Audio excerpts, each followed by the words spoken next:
एक छोटा सा गांव था, सोनापुर। गांव शांत था, सीधा, सादा। पर वहां की एक कहानी आज भी लोग धीमी आवाज में सुनाते हैं। गांव के चौराहे पर रोज दो ठेले लगते थे। एक था किशन और मीरा का, दूसरा था मोहन का। किशन की आलू पूरी का स्वाद ऐसा था कि जो एक बार खा ले वो उंगलियां चाटता रह जाए। मसालेदार आलू की सब्जी, ऊपर से हरी मिर्च और धनिया, और गरम गरम फूली हुई पूरियां। लेकिन अजीब बात थी, अब उसके ठेले पर कोई नहीं आता था।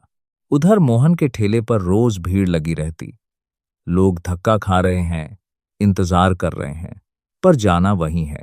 एक दिन दो ग्राहक आपस में बोले, स्वाद तो किशन की पूरी में है, पर पता नहीं क्यों पैर खुद ब खुद मोहन की तरफ चल पड़ते हैं। किशन ये सब सुन रहा था। उसका दिल बैठ गया। वो मन ही मन बोला, क्या उसने कोई जादू कर दिया है? उस रात अमावस्या थी। आसमान काला, हवा में सिहरन। मोहन ने ठेला जल्दी समेटा और घर पहुंचा। उसकी पत्नी सजन बोली, जी, आज अमावस्या है, पूरे 13 किलो चिकन पका लिया है। 13 किलो? उसने पूछा। सज्जन बोली, हर बार 13 ही क्यों? मोहन की आवाज धीमी हो गई, क्योंकि मैंने उसे 13 तारीख को जगाया था।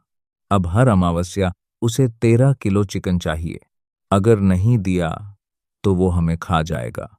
सज्जन कांप गई। मोहन चिकन की बोरी उठाकर अंधेरे जंगल की तरफ निकल गया। जंगल के बीच एक पुरानी गुफा थी। अंदर से मंत्रों की आवाज आ रही थी। हवा भारी हो गई थी। करीब 10 मिनट बाद मोहन बाहर निकला, पसीने से तर, हांफता हुआ, लेकिन उसके चेहरे पर संतोष था।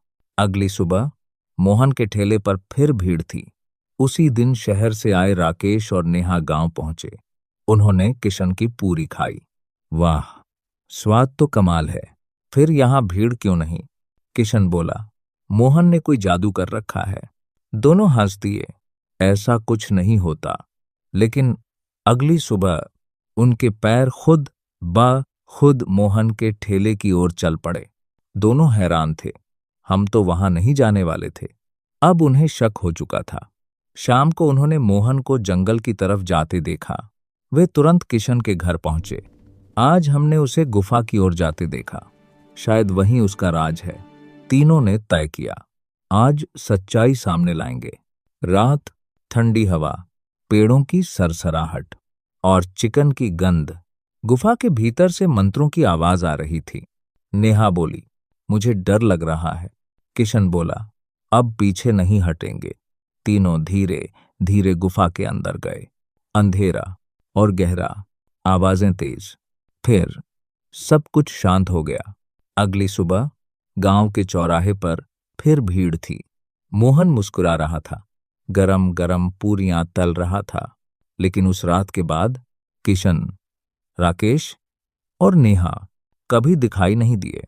कहते हैं, हर अमावस्या की रात जंगल से चिकन की खुशबू आती है और गुफा के अंदर किसी के फुसफुसाने की आवाज सुनाई देती है। बताओ, क्या सचमुच स्वाद खींचता है या फिर कोई और ताकत?